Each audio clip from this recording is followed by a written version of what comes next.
Hello friends and welcome to the Christmas special. This is episode number 8. Today we'll make some Slovak Bobalki. They are sweet little buns covered with poppy seeds and honey. And I'm sure they have these in Czech Republic as well, since it used to be the same country, right? But I do have a separate video with a Czech Christmas bread, which you can check out in the link in top right corner now. But let's get on with the Bobalkis. So first, let's see what equipment we need. You'll need a tray with some non-stick paper, a bowl, scales, dough scraper, temperature probe, and a little saucepan. Now on to the ingredients. You'll need some strong white bread flour, milk, salt, yeast, sugar, some soft butter. For the glaze, we'll need some poppy seeds and some honey. So first things first, let's make the honey and poppy seed topping. All we need to do is to combine the honey and the poppy seeds in a small saucepan and bring it over to the hob top. You want to have this on a medium heat. Just keep it until it starts simmering. As soon as it starts bubbling, it's ready. Now that was easy, wasn't it? It might look quite runny now, but it will start thickening as it cools down and as the poppy seeds start absorbing the honey. So pour it out in a bowl, cover it up, and leave it on the side. To use it later on, you want to make sure that it's at room temperature at least, because the cooler it gets, the more solid it will become. So just cover it up and leave it on the side. Now I know my kitchen is around 26 degrees Celsius, so my milk will be around 10 degrees. So let's begin.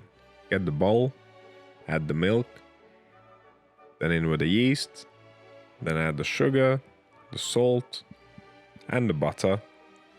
This is quite straightforward though. We're basically mixing everything from the get-go. Normally, if I'd make an enriched dough with butter, I'll add the butter later on, but for this, you can add it right away.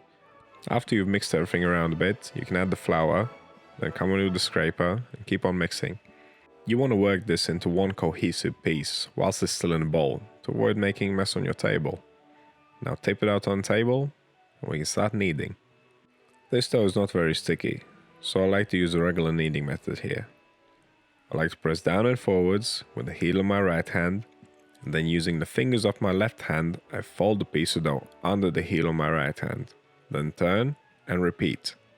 Once you've done this a few times, the motion will become fluent. If your dough starts sticking to the table a little bit, grab your scraper and scrape it together, and then continue kneading. The whole process should not take more than 5 to 7 minutes, so it's quite quick. So once your dough has become nice and smooth, you can collect it into a bowl. We can get it to our bowl and start fermenting. It might still be a little bit sticky, but don't worry about that. So grab your bowl, place your dough in it, and take the temperature. 25 to 26 degrees Celsius is exactly what we are looking for. Now cover it up and we'll leave it to ferment for around an hour and a half to 2 hours. If your dough is cooler, it will take longer. If it's warmer, it will take less time. As soon as it's nicely puffed up, we can start dividing. This is by far the easiest Christmas bread to make, so even a complete beginner could make this. Now get your dough onto the scales, and we need to divide it into 20 equal pieces. And your dough scraper will come in handy once again. Use it to cut off each dough piece, weigh it to the correct weight, and continue on with the next. And after dividing, we need to pre-shape them. A lot of these dough balls are made up of tiny little pieces and we need to hide them. That's why the pre-shaping step is for.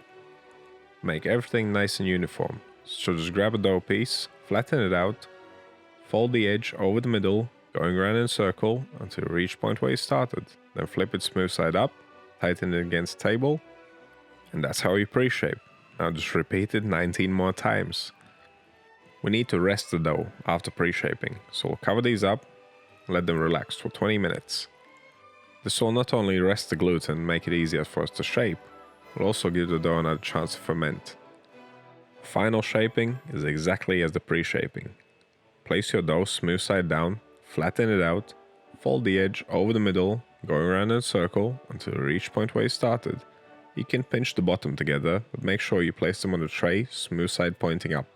Now arrange them nicely, make sure there's little gaps between them, because they will puff up and rise. And at this point, we start preheating our oven. 160 degrees Celsius with a fan on. Now cover your dough balls up and leave them to ferment. Around 1 to 1.5 hours will do it. Watch these bad boys puff up. And if your balls have not puffed up, leave them for longer. You want to bake the bread when the bread is ready, not when you're ready. But these ones are looking good, so I'll get them in the oven for around 20 to 25 minutes. And once they're puffed up, golden brown all over, they're done. Now whilst they're still hot, we want to toss them in the honey and poppy seed mixture. So as soon as you're able to touch them, separate them from each other. And these can make some great dinner rolls, have them with your soup as they are. But the honey and poppy seeds really take these to the next level. Now make sure you have a huge bowl, because this bowl was definitely not big enough. I was struggling, this bowl was way too small for all the balls. So I make the mistakes so you don't have to.